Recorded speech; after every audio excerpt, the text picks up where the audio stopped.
Now, if you watch the Michael biopic, you may have thought to yourself at some point, this man was built different. He was. But Michael Jackson didn't rely on talent alone. He had a system in place for his entire creative process. I'm TJ, and today we're breaking down Michael Jackson's creative system behind his music in short films and how you as a creator can start being more strategic about your creative process. Let's get it.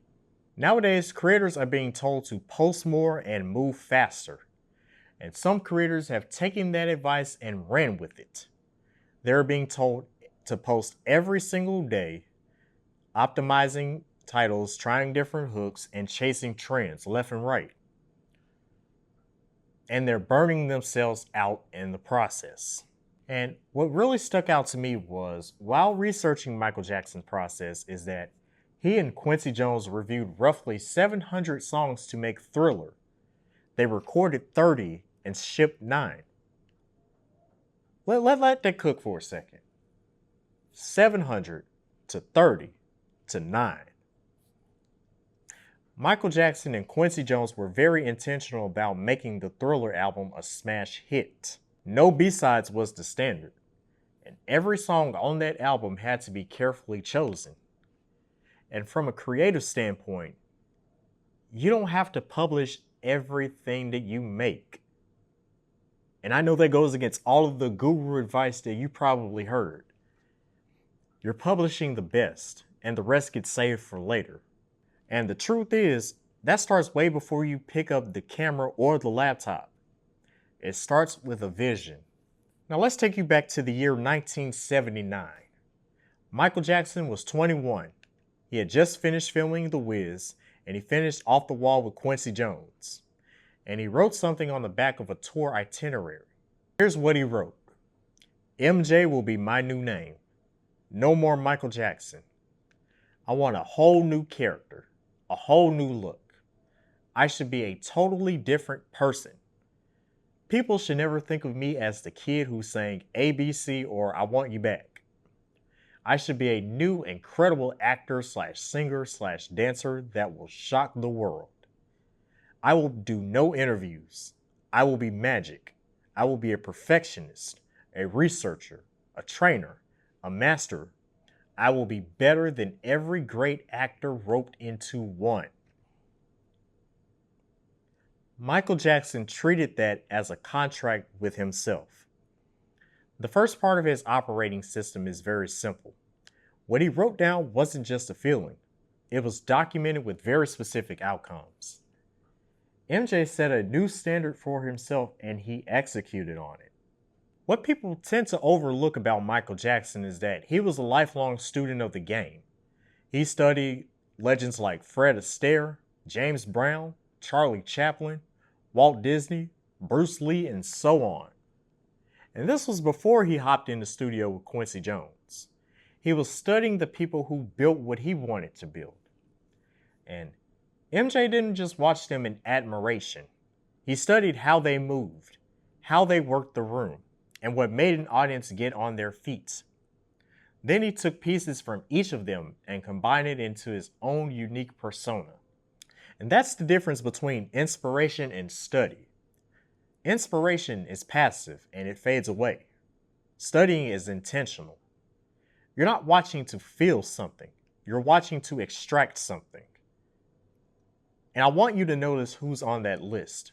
2 actors, a musician, a cartoonist, and a martial artist. Michael Jackson was pulling from arenas that had nothing to do with his, because he understood that being an artist goes way beyond just singing and dancing. And here's the question that I want each of us to sit with. Who are the top performers in our arena and have we actually studied them? Now, I'm not just talking about sitting down and watching their content.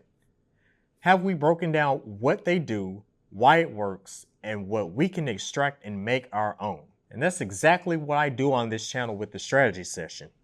Breaking down branding and content strategies from areas outside of my niche, from entertainment, art, sports, and pop culture, and providing actionable insights for small business owners and creators. Michael Jackson didn't get to Thriller by raw talent alone. He got there by doing the homework that most people skip. Another thing that I found interesting about Michael Jackson is that he couldn't even read or write music. He composed everything from melodies to chord progressions to drum patterns, full string arrangements by beatboxing and singing them into a tape recorder. And then he'd sit down with musicians and sing out every single part to them. The bass, the drums, the strings, the guitar, note by note.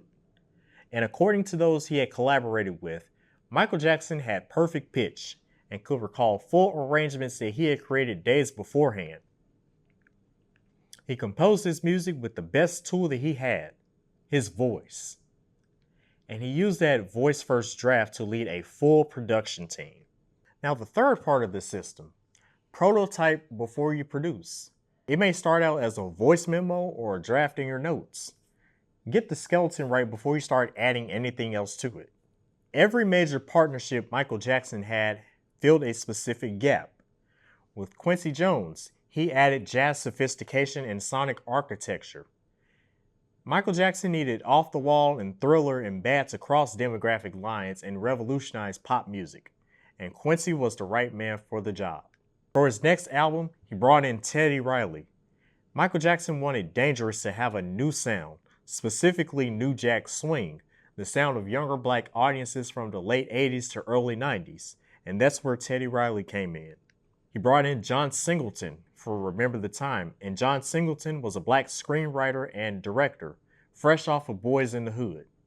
Singleton only agreed if the cast was entirely black. Jackson was all for it, and he brought in Eddie Murphy, Magic Johnson, Iman, and Tiny Lister, aka Debo from Friday. They were all brought in.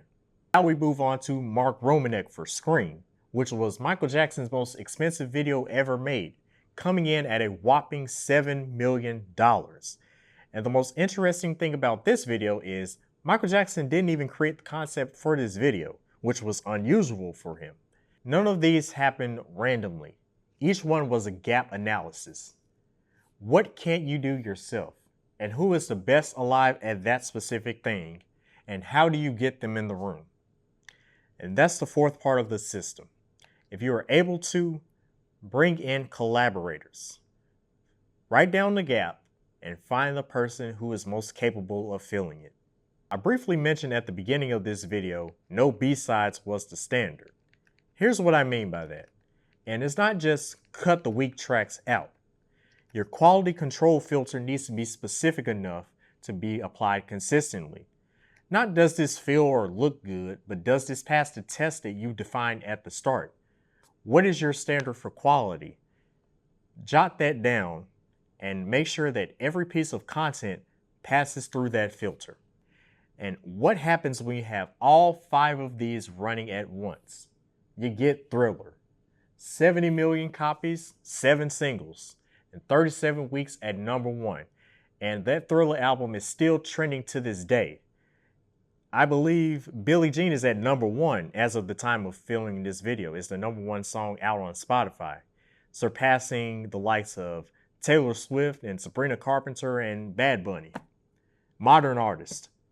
Michael Jackson has been dead for about, how long has he been dead? 17 years, and his music is still trending. Long live the king. Another thing that I do want to mention, I guess you could call this as a bonus, is that Michael Jackson didn't even refer to his videos as music videos. He referred to them as short films. He made his videos a full production, elevating his videos above the rest. The lesson in this is that what we produce is more than just videos that people scroll past on social media. It has the power to leave a positive impact on those watching. It can challenge perspectives, inspire action, and foster community. It's a mindset shift we gotta make.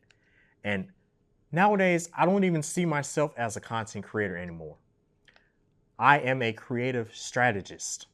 I have a unique ability of combining creativity and strategy to serve small business owners and creators. What's your unique angle? How do you see yourself? And just to make things clear, I'm not telling you to be more like Michael Jackson.